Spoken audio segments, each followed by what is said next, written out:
উচ্চ মাধ্যমিক 2024 সালের পরীক্ষার্থীদের যে রেজাল্ট বের হয়েছে, তোমাদের খাতা দেখা কমপ্লিট হয়েছে, সেই রেজাল্টের নাম্বার নিয়ে ছাত্রছাত্রীদের মনে ছিল একটা প্রবল ক্ষোভ, যার ফলে ছাত্রছাত্রীরা পিপিআর মানে রিভিউ এবং পিপিএস অর্থাৎ স্কুটিনির জন্য আবেদন করেছিল। এই পিপিআর এবং পিপিএস এর আবার দুটি ভাগ করে দেওয়া হয়েছে এই বছর থেকে। একটি ছিল তৎকালীন, একটি নর্মাল। তৎকালীনে টাকার পরিমাণ ছিল যথেষ্ট বেশি, এতটাই বেশি অনেক ছাত্রছাত্রী তৎকালীনে আবেদন করতে পারেনি। পর্ষদ জানিয়েছিল তৎকালীনে আবেদন করলে রেজাল্ট নাকি 7 দিনের মধ্যে প্রকাশিত হবে। অবশ্যই 7 দিনের মধ্যেই কিন্তু রেজাল্ট প্রকাশিত হয়েছে।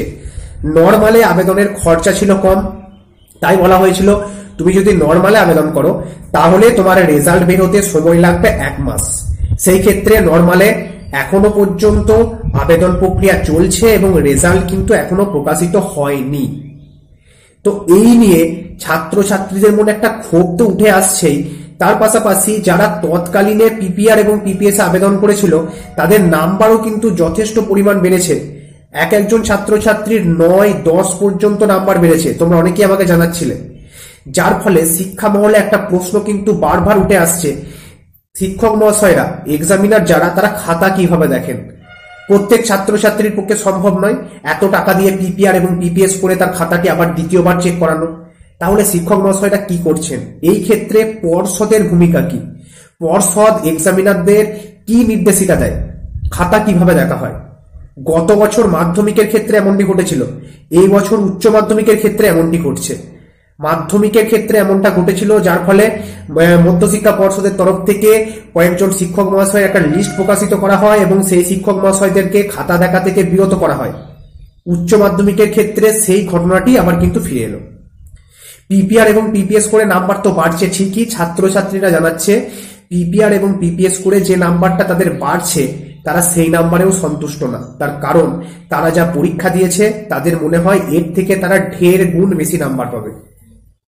পরীক্ষায় রেজাল্টে তো 1 নাম্বার এসেছে, পিপিআর এবং পিপিএস করেছে, পিপিআর এবং পিপিএস করার পর যা নাম্বার পেয়েছে, মানে নাম্বার বেড়ে যা হয়েছে, তাতেও তারা অসন্তুষ্ট। তাদের ক্ষোভ শিক্ষক মহাশয়দের উপর, বোর্ডের উপর। এই ক্ষোভ থাকাটি স্বাভাবিক। এত কষ্ট করে এতদিন দীর্ঘদিন পড়াশোনা করার পর তারা পরীক্ষা দেয়, পরীক্ষা দেওয়ার পর যদি খাতা এইভাবে দেখা হয়, রেজাল্টে যদি এইভাবে নাম্বার দেওয়া হয় এবং ছাত্রছাত্রীরা পিপিআর এবং পিপিএস করছে, তারপর দেখা যাচ্ছে এত এত নাম্বার বাড়ছে, তাহলে ছাত্রছাত্রীদের মনে এই প্রশ্নটা আসতেই পারে আমি আরো নাম্বার বেশি পেতাম। যেই ছাত্রছাত্রীগুলো পিপিআর এবং পিপিএস করতে পারলো না, যাদের টাকার অভাব, যারা পিপিআর এবং পিপিএস রিভিউ স্কুটিনি সম্পর্কে এতটুকু পর্যন্ত এখনো জানেই না, তারা কি করবে? তারা তো আজ অবহেলিত হতে চলেছে। সত্যিই পর্ষদকে কিন্তু এর জবাব অবশ্যই দিতে হবে পরবর্তীকালে। যেই ছাত্রছাত্রীরা মনে করছো তোমাদের নাম্বার অবশ্যই বাড়বে, যারা পিপিআর এবং পিপিএস করোনি পয়সার অভাবে, টাকার অভাবে, আমি তাদেরকে অনুরোধ করব তোমরা আরটিআই করো। আরটিআই করতে এত খরচ কিন্তু হবে না। আরটিআই করতে খরচের পরিমাণ অনেকটাই কম। তোমরা আইনি পথে হাঁটো, আইনি পথে হেঁটে নিজের খাতার জেরক্স হাতে নিয়ে দেখে নাও, হাতে নিয়ে দেখো কোথায় তোমাকে নাম্বার কম দেওয়া হয়েছে। যদি মনে হয় নাম্বার সত্যি তোমাকে কম দেওয়া হয়েছে, এর থেকে তুমি অবশ্যই বেশি নাম্বার পাওয়ার যোগ্য ছিলে, তাহলে তুমি পর্ষদ অফিসে আরেকবার গিয়ে আবেদন করো। তোমার খাতাটি পুনরায় নতুন শিক্ষক মহাশয়দের দ্বারা ফুটিয়ে ফুটিয়ে দেখা হবে। সেই ক্ষেত্রে নাম্বার বাড়ার সুযোগ থাকে অনেকটাই বেশি। আরটিআই একটি আইনি পদ্ধতি। কিন্তু পর্ষদ কি করে? পর্ষদ, তোমাদের উচ্চ মাধ্যমিক শিক্ষা পর্ষদ এই আরটিআই সম্পর্কে কোনো নোটিফিকেশনই প্রকাশ করে না। তার কারণ কি? তারা চায় না যাতে আরটিআই করা হয়।